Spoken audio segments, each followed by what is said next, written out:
મોટા ગુંદાળામાં લોકોનો રોડ બાબતે વિરોધ। મોટા ગુંદાળા ગામમાં રોડ રસ્તા તોડી નાખ્યા બાદ રિપેર નથી થયા। સરપંચ દ્વારા ગટર વ્યવસ્થા કરવામાં આવી પરંતુ રોડનું રિપેરિંગ ના કરવામાં આવ્યું। ઘણા સમયથી મૈન બજારમાં રોડ પર કાંકરા નાખવાથી લોકો ત્રાહિમામ। સરપંચોને અનેકવાર ગ્રામજનો દ્વારા રજૂઆત થતાં કોઈપણ પ્રકારની કાર્યવાહી નહીં। ગામ લોકો દ્વારા રસ્તા પર આવી વિરોધ નોંધાવ્યો। બેનરો સાથે સુતેલી પંચાયત પર કાર્યવાહીની ગ્રામ લોકોની માંગ। કેને આ રોડ નું આવા સાધન ક્યાં રાખવા?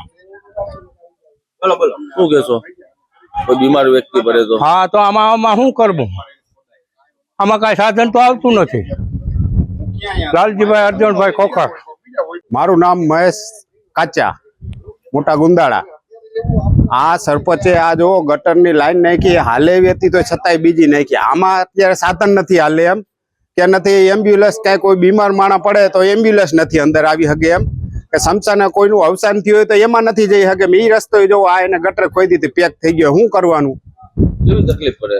તકલીફ પડે વાત જાવ દો તમે, આમાં હલાતું નથી એવી કિચકાણ થઈ છે। આ એને અત્યારે કરાય કે શિયાળામાં ઉનાળામાં કરાય? એને ના પાડી તો એને ખોદી નાખ્યો। બોલો શું કરવાનું? શું કહેશો? કોઈ બીમાર વ્યક્તિ હોય તો? બીમાર વ્યક્તિ હોય તો એને આમાં કેમ કરીને એમ્બ્યુલન્સ કેમ કરીને આવે ને કે આમાં લઈ જવા કેમ? આ 108 અંદર આવી શકે એમ નથી। અવસાન થતું? હા, જો ઈ તકલીફ છે આમાં। આ કઈ રીતના સમસાને જવાનું એમાં અહીંથી લઈને ને?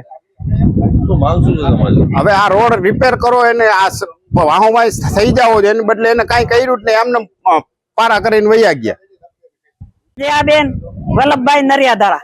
શું તકલીફ છે? અમારો રસ્તો નથી અને એમ્બ્યુલન્સ અમે આવે એક ત્રણથી અમારા છોકરા બીમાર થાય તો અમે શું કરીએ? અત્યારે ક્યાં લઈ જવા અમારે? આ મજૂરી માણસ છે અને અમારા વેરા કોઈના બાકી નથી। ગામના વેરા બાકી છે, બાકી અમારો વેરો ક્યાંય બાકી નથી ભાઈ।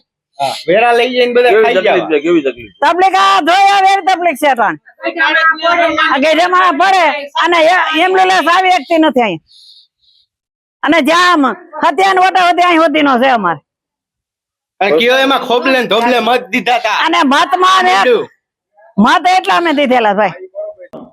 ગોપાલભાઈ ગોકળભાઈ મોટા ગુંદાળાના સરપંચ। જે ગામજનોનો પ્રશ્ન હતો ચાલુ ચોમાસે કે રોડ બનાવો, મેં સિમેન્ટ રોડ બનાવવામાં જ્યારે વરાપ હોય 30 દિવસની વરાપ જ્યારે નીકળશે ત્યારે હું રોડ બનાવી આપીશ એવી રીતની મેં બાંહેધરી આપી દીધી છે।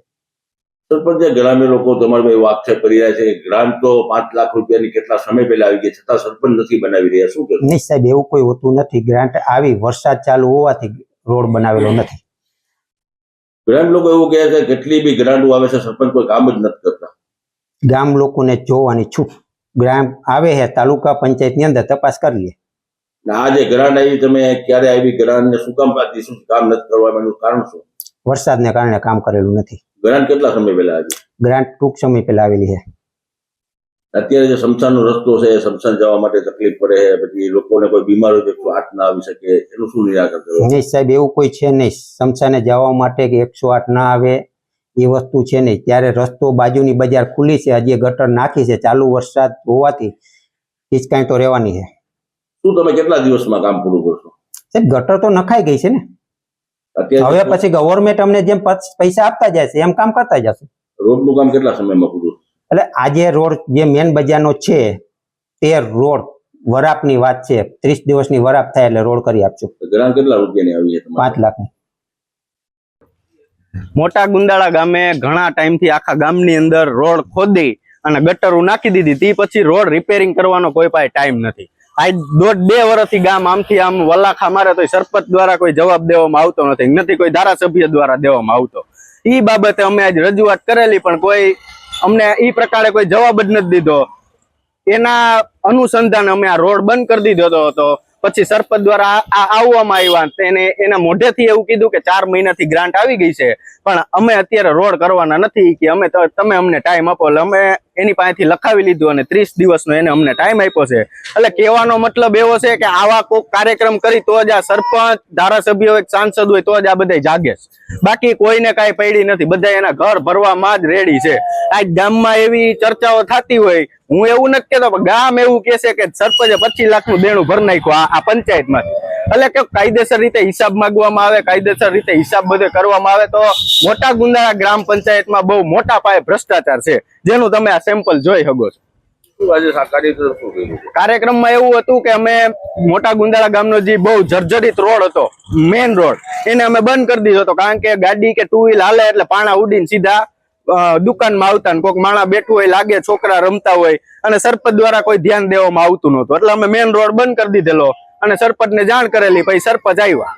તમારે જે સરપંચ દ્વારા 30 દિવસની જે બંધારણ આપ્યું છે, જો એમાં નહીં કરવામાં આગળ શું જો એમાં નહીં કરવામાં આવે તો ગામ બધું આખું ભેગું થશું અને પંચાયત બરખાસ્ત થાય અને સરપંચને પણ જેલમાં જવાનો વારો આવશે. કારણ કે સરપંચે આ એક કામની હજારો કામ એવા નથી કર્યા કે જે એને ચોપડા ઉપર કરાવી લીધેલા છે.